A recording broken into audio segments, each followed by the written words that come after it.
The player that has gotten too much love. Too much love. Okay.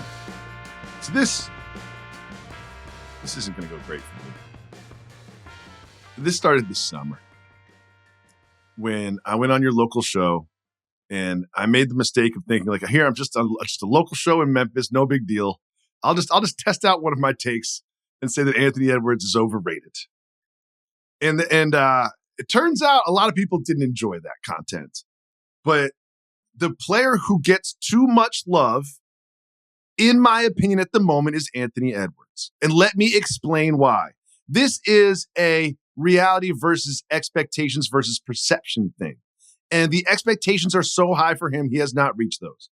The perception is that he is the future face of the league, that he is one of the most exciting players to watch. The reality is that with the new pieces, this team hasn't looked the same. The reality is he is not getting to the rim whatsoever.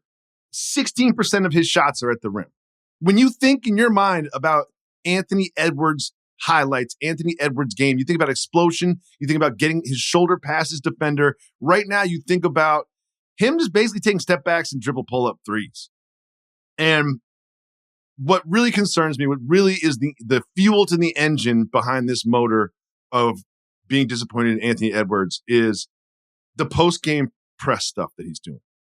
Calling his team front runners into a microphone. Calling his team soft. Saying his team is like a bunch of kids that don't communicate. I don't think that... You don't like Anthony Edwards being a leader? I don't think that's leadership. What are you talking about? Say that to the team. Say that to the team. Don't say we don't communicate to someone who's not on the team. Talking about lack of communication to the media is backwards to me. I feel like your actions should support your goals. If your goals are to have a team that better communicates with each other, then don't say to the media, our team needs to communicate better. Is that a fair criticism of leadership? I think we have had many times over the course of many years, coaches and or the leaders on the teams publicly call out their teams. Of course. And it's not like he has said it's everybody else's fault except for mine. He also takes blame for what has taken place there. The reason I hate this choice for you is because I sit there and go, what Anthony Edwards is doing this year statistically while shooting half of his shots from three-point range is absolutely incredible because it has played out exactly like I said it would, which is this was a terrible trade that was not in service of accentuating your best player. In fact, the deals have made it harder for Anthony Edwards to be the fully formed. This guy might be the best player in the league if they would have given him some spacing. But the original sin was Rudy Gobert.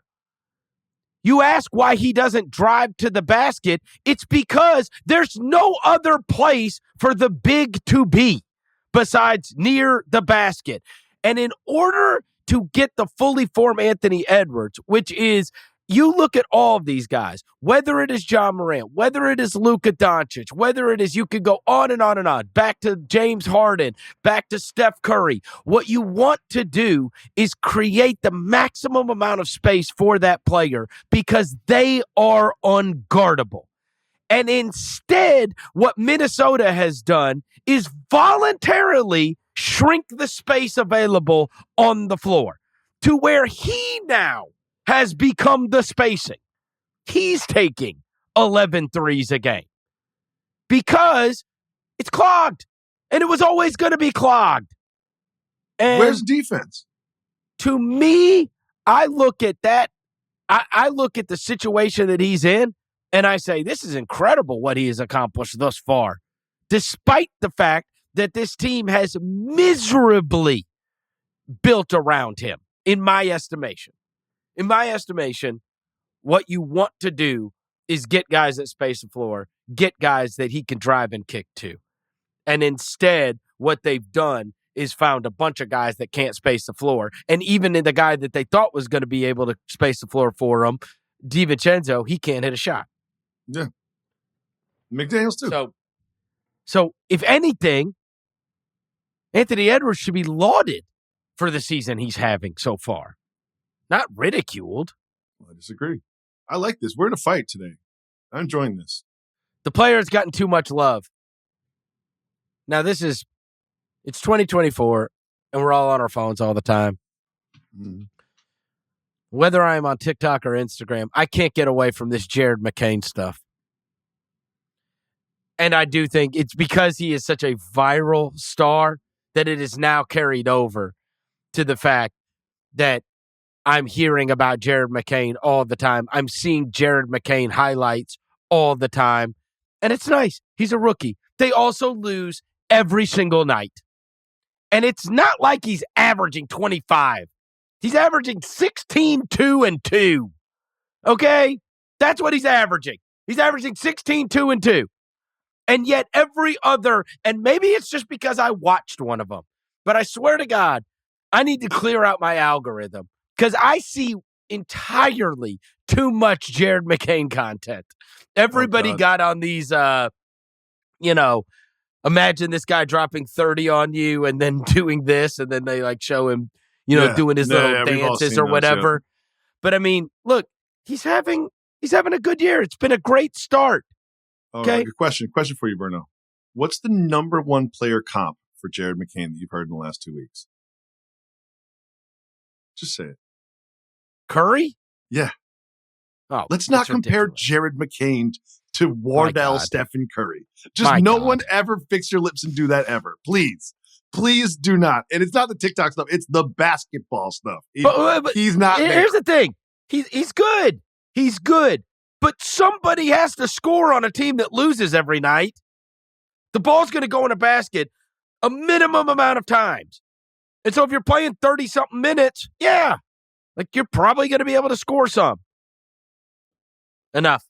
Too much. I've gotten too much Jared McCain content early this year. It's true. It's true. I do. You know that on Instagram, you can now clear your algorithm. I saw like a post about it, and I really need to do that because whenever I go to search anything, it's just girls shaking their butts. And I'm just like, this is too much. This is just too much. I enjoy watching girls shake their butts, but it's just like, it's a poor reflection of me. And it's also, you know what I mean? It also makes it very difficult to look at in public. Yeah, exactly. Yeah. It's just like, sure. I can't let my wife see me search something on Instagram. It's just like, oh God. Because that page. Yeah, you want that page. You want to talk about a crapshoot. If you want to talk about a crapshoot, hit search and then see just look what comes up. What populates it, and then what that says about you as a person. It really makes me feel like I need to like reevaluate everything about myself whenever I click on that page because I did it to myself. I have no one to blame. I can't blame Instagram. That's right. I can't blame Meta. I can't blame Elon Musk. There's no one that I can't blame Zuckerberg. I can't blame China. I can't blame anybody for that element of my life except they for know me. you. It's something that I need to change. Now it's just like sharks, basketball, and girls in their skivvies giving me some reason to like the TikTok dance always ends with them shaking their butt for a little second. It's always like a bunch of arm movements and a little butt shaking and then that noise bloop, and then me crying. That's how it always goes. Arm movement, popular song, quick throw butt it shake, back, bloop, and then me being like, what has happened to my life? I'm 46 years old. Sweating. The player that has gotten too much hate. Too much hate. I didn't really understand the assignment. I went with more like not enough love. All right. Because he's getting love now. This is more like it was more like the perception, reality, expectation sort of thing that I was going with there, but not too much hate. I'll come up with a different player, but for not enough love for me is Peyton Pritchard. And this is a bit of recency bias. But his last 4 games, 5 for 12 from 3, 25 points. 3 for 10 from 3, 24 points. 7 for 11 from 3, 29 points. 6 for 10 from 3 with 20 points. I mean, this is a guy, like, he was... Sixth man of the year, they said. Yeah, 6th man of the year, but he was also, like, not part of the rotation. He was, like, the guy that, like, You know, when they're up by 15 last year and someone has to dribble over half court and do like that Magic Johnson, put your butt against the defender until the buzzer sounds and then toss the ball to the referee. That was Peyton Pritchard's role last season. This season against the Cavs, we all watched that game on Sunday. Great game. Donovan Mitchell in the fourth quarter was absolutely excellent and drug that team to a win. But it was also the Peyton Pritchard show in the fourth quarter. It was Peyton Pritchard hitting three. Peyton Pritchard backed down Garland like it was a mismatch, like mouse in the house, and just took a little jump hook over him. He's Peyton Pritchard. And then if you remember that game, it was a very frustrating game to watch because the Celtics kept getting up by 3 and then fouling and then the Cavs are down by 1, so they foul. And then the Celtics are up by 3, so they foul. It was like 18 or 17 foul shots within like 30 seconds of gameplay. It just felt like there was no excitement to a very close game. I almost had this. This was one of the moments that I considered as we get later, the worst moment of the season so far. This was one of them I considered. It was 14 free throws in 14 seconds. Yeah. And watching the game, I was so excited. It was football Sunday. I was like, screw football. I'm watching the end of this game. And I was sitting there being like, do we need a rule change or something? Because if you decide to foul when your team is up by 3, then you turn into a scenario where both teams are just fouling the second the opponent touches the ball. And then you get the scenario where it's like every time the ball's inbounded, about 8.8 seconds go by.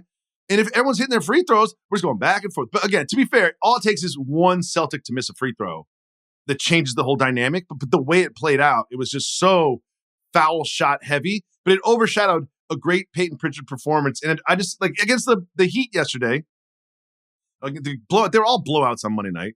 So I'm watching the Heat Celtics game. Pritchard is just on a tear. He's just cooking all of the defenders that the Miami Heat put in front of him. He starts barking at Spoelstra. Seriously. He's doing the like, you can't put him on me to Eric Spoelstra in like November on a Monday when they're up by 17. Like he blacked out, asked about it after the game. He was like, I might have said something. I respect them. I'm just competitive. I loved it. I love Peyton Pritchard. He probably doesn't get any hate, to be honest with you, but he doesn't get enough love. That's fair. Because mine will actually be, it's not as much hate as not enough love. And you're going to love this because it ties right into one of your answers that you've already given. Oh, God. Karl-Towns.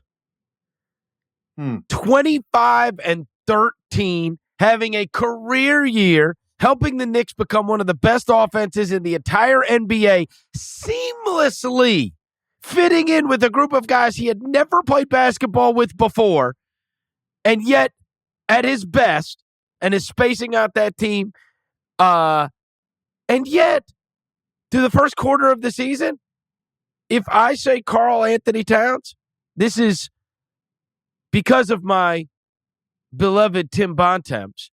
If I say Karl-Towns, what has been professed the most about Towns early in the season, it's not him having a career year. It's not this ridiculous three-point shooting he's had. It's not him becoming in New York a place that people worried about him playing for those fans, for that media, in that spotlight. Not only has he delivered, when you talk about Karl-Towns, the thing that's been promoted the most is how shitty he is at guarding the rim. And it's like, he's turned it what around is going on? What is going on? This guy is having a career year, playing in the biggest market, has seamlessly fit in. His old team has gone to hell. And yet, if you bring him up, it's like, oh, yeah, teams are shooting 100% at the rim against Karl-Towns. It's like, oh, you found the thing to be able to, like, they were going to find a way to defecate on Towns no matter what. I can't believe a guy that I have loathed almost the most of any player to watch over the course of the last 5 years that I have constantly become in his defense. Look, you know, here's the word that you used that really stuck the landing for me. Seamlessly. When we talk about Klay Thompson and the Mavs. Oh, they're working him in. Oh, the Timberwolves, they're going to turn it around. They just got to figure out everyone's role. Embiid coming back in. Oh, we've got to figure it out. And Paul George, all these new elements. The coach is going to take some time. The Warriors are playing like 15 people every night. Then it's like, oh, we still have to figure it out. The dust has to settle.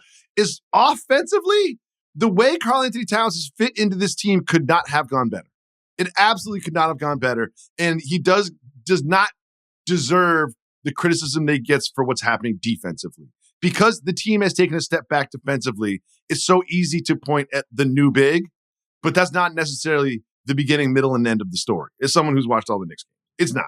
It's just. I just find it interesting that that's the thing. When you think about Towns, the thing that was out there the most in the first quarter of the season was this oddball stat about how everyone scores every time they get the ball within 5 feet of the basket on Karl-Towns. Well, their rotation was, for the most part, Mitchell Robinson and Isaiah Hartenstein.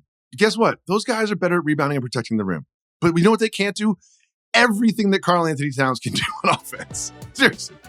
He's averaging 25 and 13, for God's sake. Efficient. I mean, crazy.